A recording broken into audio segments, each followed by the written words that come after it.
Welcome to another video.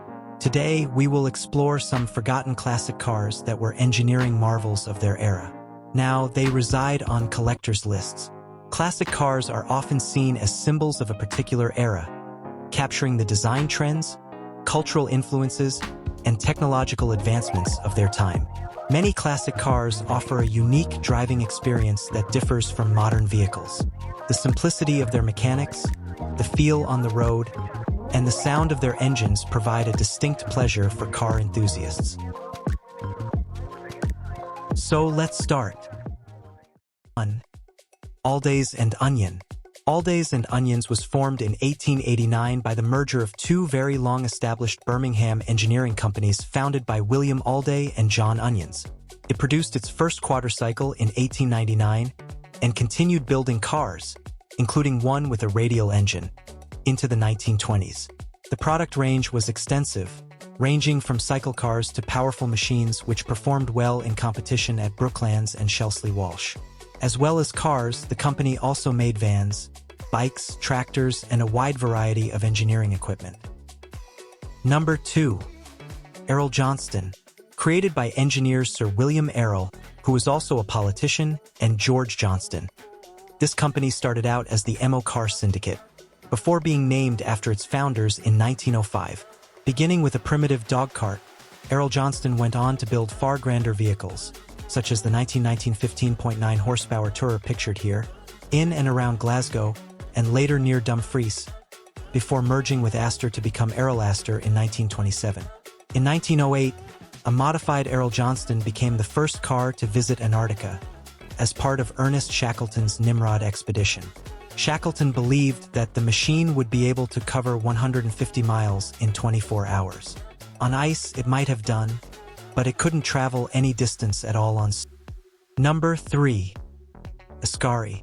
Although it was named after Italy's Alberto Ascari, the first double winner of the Formula One World Championship, Ascari was a British company created by expatriate Dutch oil company executive and racing driver Klaas Zwart. Its first car, and the only model it produced in the 20th century, was the Ecos, possibly so named because Zwart at one point lived in Aberdeen. The Ecos was a development of the FGT concept, which was designed by Lee Noble and powered by a Chevrolet V8 engine.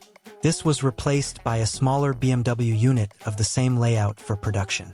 Ascari produced several more road and racing cars before closing in 2010.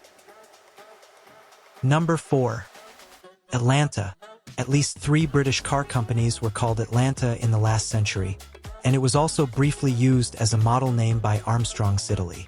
The Atalanta we're interested in here is the one which built sports cars from 1937 to 1939 in Staines, Middlesex.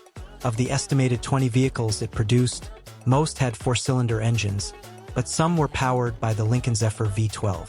A new company, Atalanta Motors, has been created to build perpetuations, rather than facsimiles or recreations, of the original design. Number 5. Beardmore. Although he was born in London, William Beardmore grew up in Glasgow, where he established what would become an enormous industrial enterprise in 1886. Over the years, Beardmore and Co. built ships, aeroplanes, airships, and railway locomotives. It was also a very successful manufacturer of taxicabs, which were still being produced into the 1960s. Beardmore himself was an early investor in Arrol Johnston. His company also briefly produced passenger cars under its own name, including the 1925 12/30 HP pictured here. The year before that car was built, Cyril Paul demolished the outright record at the Shelsley Walsh Hilclum in a modified Beardmore, beating the previous mark set by Raymond Mays in a Bugatti by 1.9 seconds. Number 6. Belsize. By the time Ford opened its first UK factory at Trafford Park, Manchester in 1911, Belsize had been building cars just a few miles away, initially under the name Marshall & Company, for 14 years. Ford was always the more successful of the two manufacturers, but Belsize did very well for several years, producing 3,000 cars in 1913 alone. Its first post-war model was the 15 pictured, which appeared well into the second half of Belsize history. The 15's 2.8-liter engine was replaced by a 3.1-liter unit in 1923, but that wasn't enough to save the company, which folded 2 years later. Number 7. Crossley. Crossley, like Belsize, was based in Manchester and started out as a division of the Crossley brothers engine manufacturer before becoming a separate brand in 1910.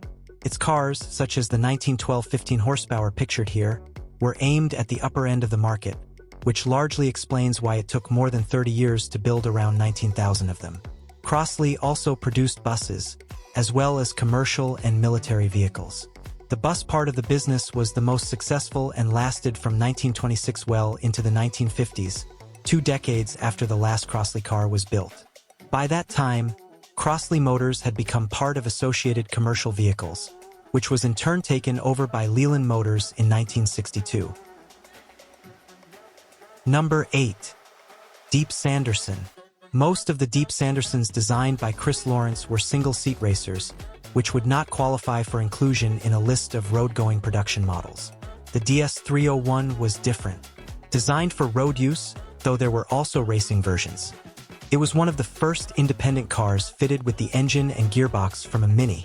Since these components were mounted over the rear axle rather than the front, the DS301 was also an extremely early example of a mid-engine road car, preceded only by the Renault-powered Matrajet.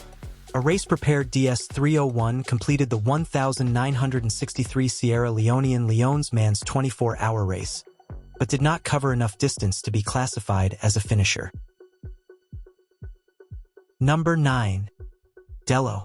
Dellow Motors, a name derived from those of its founders, Ken Dealingpole and Ron Lowe, produced dual-purpose cars which could be driven on the road but also in competition predominantly, though not exclusively, in trials. Throughout the 1950s, there were 6 models generally powered by Ford engines. By the end of the decade, the initial appeal had worn off, partly because more modern British sports cars were becoming available. Production ended in 1957 after nearly 300 examples had been built. A great many of them still survive, and they have an enthusiastic following today. Number 10. James and Browne. This London-based manufacturer built cars of wildly varying prices and engine sizes throughout the first decade of the 20th century. At least 3 were exhibited in 1906, but only 2 examples out of the entire production run are believed to exist today. The earlier of these, now known as Beau Energies 2, or Beau for short, was made in 1902 and bought by 3 students of Imperial College London in either 1933 or 1934. Accounts vary even on the Imperial website. The car has remained there ever since, maintained through the ages by members of the City and Guilds College Union, and has taken part in the annual London to Brighton run many times.